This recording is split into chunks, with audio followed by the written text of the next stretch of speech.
Shinobi 3 was released back in July of 1993 on the Genesis, and also released in the same month in Japan and Europe on the Mega Drive, as the Genesis is known in those states, or vice versa, or whatever, you know. So anyhow, there is really no. I just did presentation because there's really not much to say in terms of story. Basically, you play as Joe Masashi. And again, the evil organization Zed has come back to take over the world, and you got to stop them. And they came back after being defeated in Revenge of Shinobi. That's pretty much the whole story right there. There's no plot twist or anything. But in terms of atmospheric design, in terms of, sound effects, in terms of just plain old good mood, this is one of the best games. Pretty much I would say it's up there with games like Chrono Trigger and Super Metroid in terms of atmosphere, in my opinion. And I say that because the game is very, very detailed in its effects and adding mood to each level.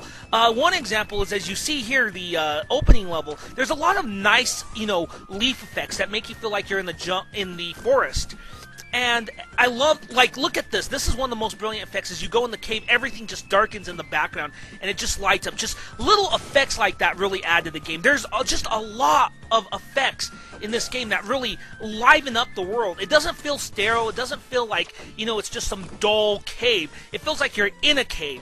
And these effects and moods, lighting, this lighting that Sega has done for this game, and all that just really adds to this game. There's some brilliant effects, such as, the second to last level. You're on fucking boulders falling down a canyon, or the second stage where you're in one of Zed's bases and you're riding up an elevator and there's an alarm going off and there's guys just coming out of ventilation shafts and you just gotta fucking kill them and shit.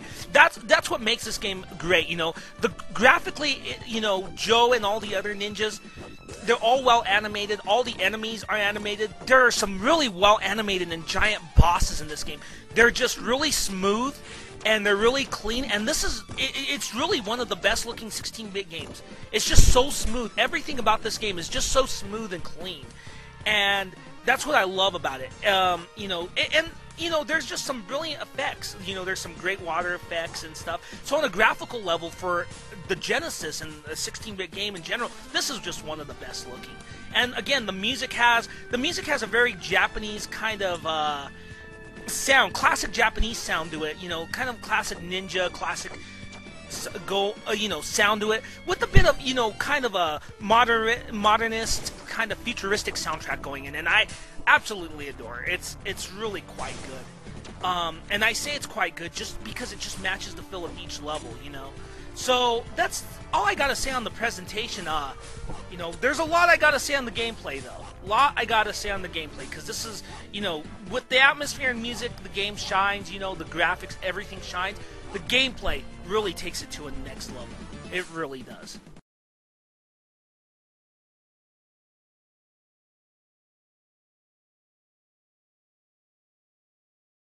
Alright guys, let's get some fucking gameplay out of the way. First and foremost, in terms of gameplay, there's two basic attacks that Joe has.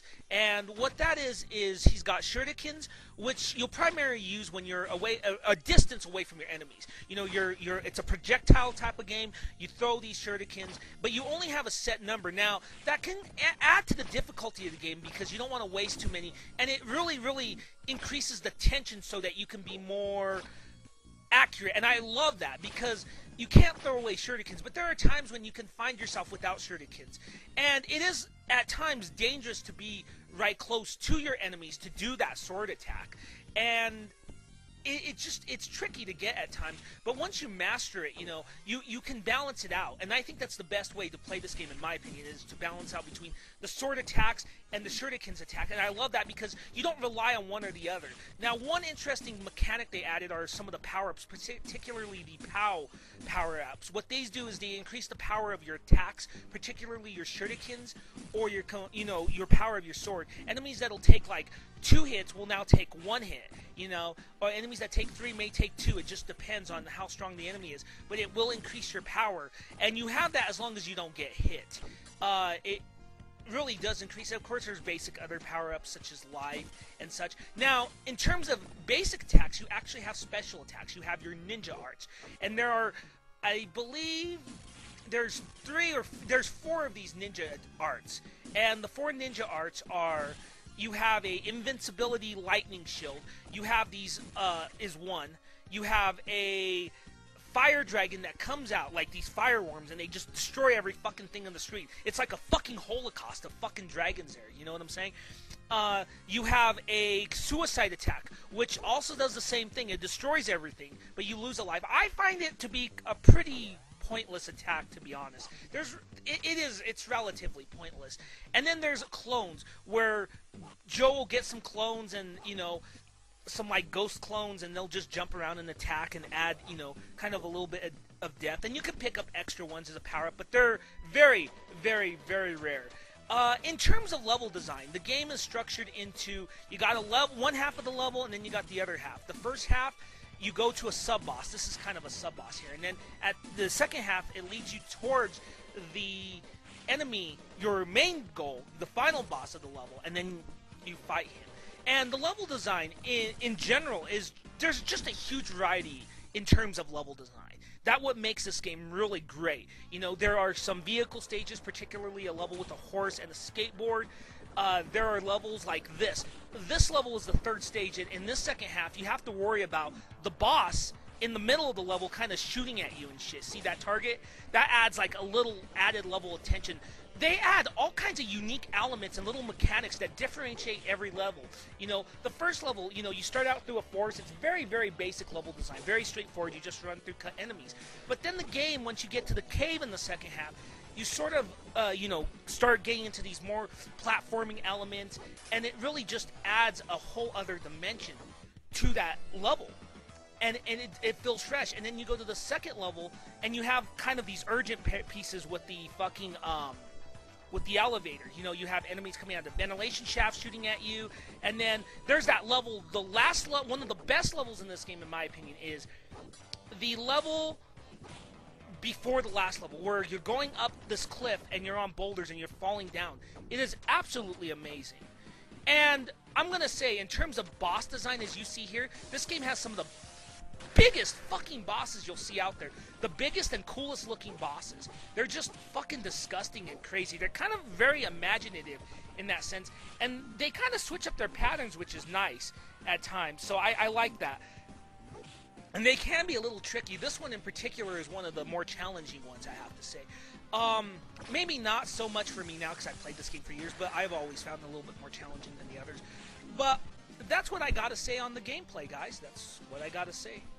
So in closing, Shinobi 3 on a difficulty level is not really one of the hardest games out there, but it is challenging. But it's not hard, nor is it too easy. It does get challenging in this, particularly so, but it's not frustrating so as a lot of 8-bit games are. And I admit, I love that type of challenge, but I know it's not for everyone. So if you're looking for a retro game that just balances it out a lot, Shinobi 3 is one of the best examples. It's not too easy, it's not too hard, it's just right in the fucking middle, and it's just perfect. So that's one thing I gotta say. I'm sorry, I get so giddy talking about this game because this is one of my favorite games growing up. I have played this game since '93, since it came out, and I still love it, and it still holds up to the test of time. Shinobi 3, too, on the other hand, is not a hard game to get your hands on.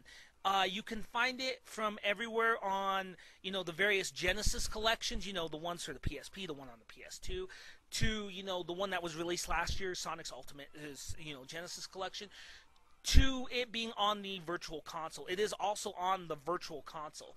So this game is not hard to find, and, even if you own the original cartridge or can find one, pick it up, play it on the Genesis, or play it on the Virtual Console, or wherever you can find it. It is not a hard game to find. Now, in the future, I will be covering the Shinobi 3 beta. It is a beta of the game. It was scrapped, it wasn't released, but there is a beta of it on the net, so hopefully I'll cover that in the future, because from what I've heard, it's a very different game. So, with that, guys, I hope you've enjoyed the review, and I have to say this, Magus out.